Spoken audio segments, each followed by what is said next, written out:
नमस्कार बंधुरा आज के आबार एक नतून भिडियोते तोमादेर सबाइके अनेक अनेक स्वागतम।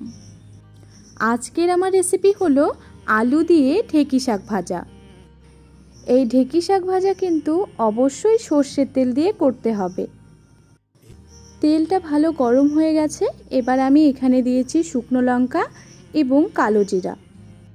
শুকনো লঙ্কা এবং কালো জিরাটা ভালো করে ভেজে নিয়ে এর মধ্যে আমি এবার অ্যাড করব কুচো করে রাখা রসুন এবং কুচো করে রাখা পেঁয়াজ।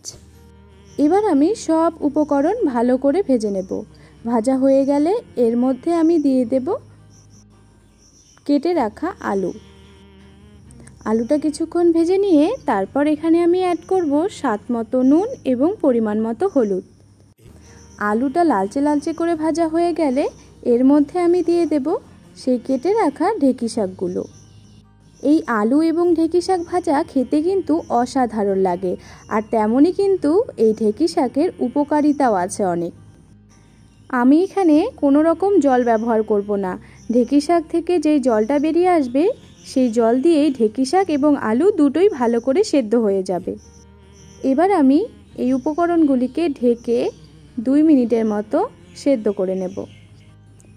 2 মিনিট পরে জল কিন্তু একেবারেই শুকিয়ে গেছে, আর 5 মিনিটের মতো ভালো করে এই সব উপকরণকে ভেজে নিলেই কিন্তু আজকের আমার এই রেসিপি একেবারেই কমপ্লিট।